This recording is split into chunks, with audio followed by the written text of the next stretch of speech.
When I was younger, Neil Gaiman's The Sandman moved me, but I wasn't so enthralled with it as a piece of art or literature as I would be later. Neil Gaiman's work, his short stories, and novels drew me in a lot more. Specifically, October in the Chair and A Study in Emerald. The former is such an incredible fantasy work that it really has this warm, bittersweet, comforting voice, a surprising metafiction, and it drew me eventually to other writers who used similar elements.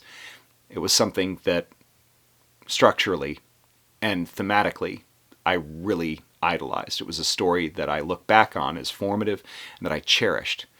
At a bookstore in Fort Collins, I got a copy of Fragile Things with October in the Chair in there a few years ago.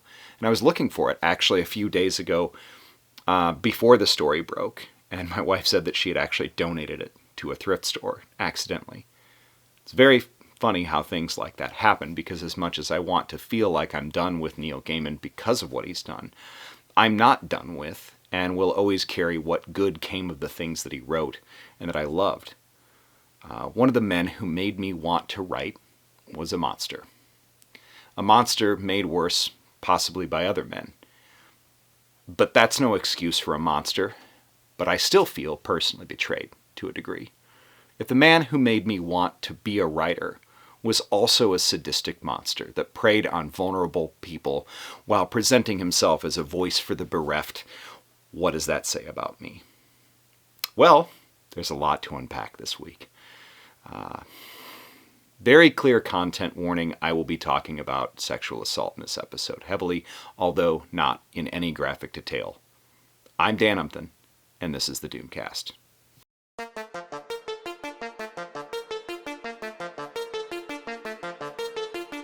I don't normally talk about this kind of thing on this show because I like to put generally positivity into the world and things that I like to talk about. But I have talked about this kind of stuff infrequently. Warren Ellis, notably, who was also a favorite, who also turned out to be a bluebeard and a black hole of cruelty and lust. My friend, playwright, actor, writer, teacher Megan Gogarty pointed out on Blue Sky, I think if a man has made his living based on fantasizing about the rape and torture of women, even if the woman wins in the end, even if he's hailed as a feminist, it's a red flag. And she's right. It should be a red flag. Well, it always is in retrospect, I suppose. First of all, follow her. But second, my guess isn't that she thinks we should have known, but unfortunately that we shouldn't have been surprised. Also, the production of this episode is going to look markedly different from what I normally do, because I don't think it's really appropriate to keep putting pictures of Neil Gaiman up in this, or pictures of his victims, or pictures of his work. Anyhow, the article and Vulture and Variety are very well sourced, with both first-person interviews and references to the Tortoise Media 2024 podcast Master, and detail the history of abuse from several women.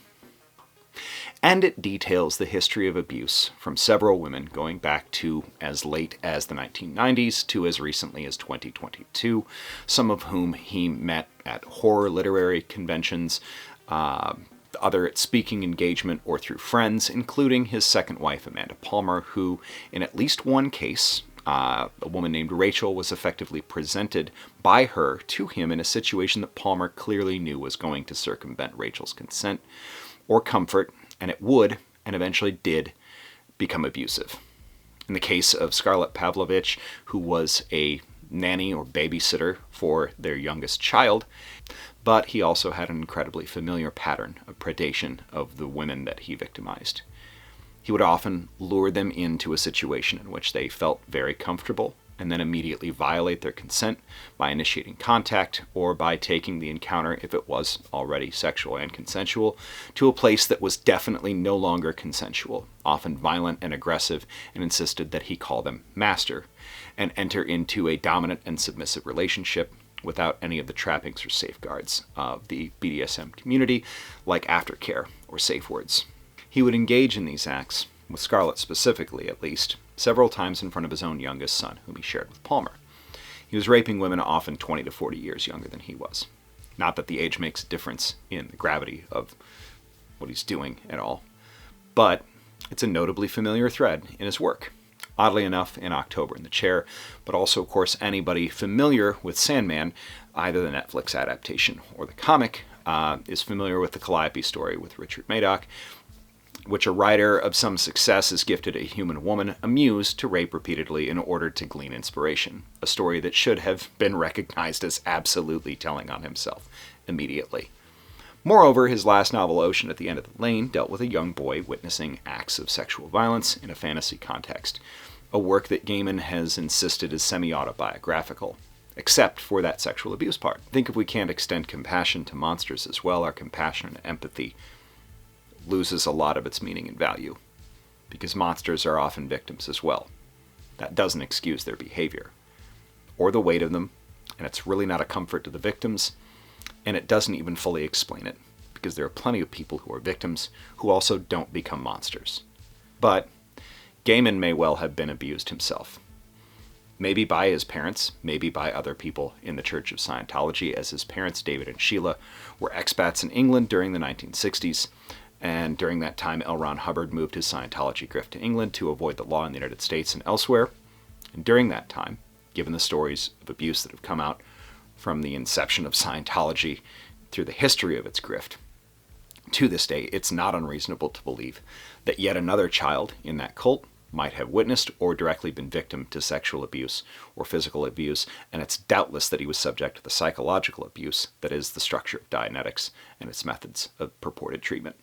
Without going into incredible detail, I'm in the unfortunate position to understand that violence, sexual violence, and other abuse creates generational trauma that echoes through people's lives, through repetition, or through other traumatic presentation. But despite having very good reason to believe that Neil Gaiman may have been abused, it's not proof Gaiman didn't claim to be abused himself. And it certainly wouldn't excuse what he's done either. He's clearly a person who is deeply, fundamentally miserable, which is also not surprising given his work. What's most frustrating to me is that he presented himself as some sort of voice for lost and broken people of the world, this sad, brooding poet with comfortingly warm literary voice, and he's seemed gentle, and then he would meet and rape his fans. Now, this isn't about me, and the feelings that I have are insignificant compared to the people who were truly victimized in this case, but I do have some pretty strong feelings about it. I do feel betrayed, and I'm guessing if you're watching this, you probably do too. So those are the feelings that I struggled with, that if I really respected and looked up to a monster as a role model, what does that say about me? Can I separate the art from the artist? I don't think you can separate art from an artist necessarily, but there is something more important I have realized that you can separate. The good things, the desire to be a warm voice of comfort to people in dark places like that, finding beauty in the strange and in the dark and the grim and the power in the service of the secret fire of words, those things were not things that he created in me. Those things came from me and were always in me, and probably in you too. And the art or the literature that awakens them might be a spark, but they aren't the fire itself. And those characters that he created, whether it's Dream or Runt or Dearly or Coraline or anything else, are all powerful and still special. While they're products of a monster, they are not monsters themselves. And their feelings and desires that they created are no more his than you are products of your own parents or your teachers or your friends, for better or for worse. So this is why I may gravitate so much to fiction, much of a comfort as it is in a decaying world where the powerful have no desire to fix anything that's wrong. That those characters don't end up letting you down. Superman's not getting canceled at any point.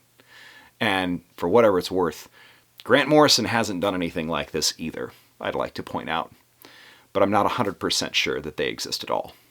And I don't think they are either. But that's about the pithiest little bow that I can tie on this. You can't separate the art from the artist, but you can separate what the art ended up creating in you. So that's worth taking comfort in. Also, especially if you're a guy, the friends and acquaintances that you have that you know are garbage, you should say something about. Anyway, this has been the Doomcast. Have a great week. Peace.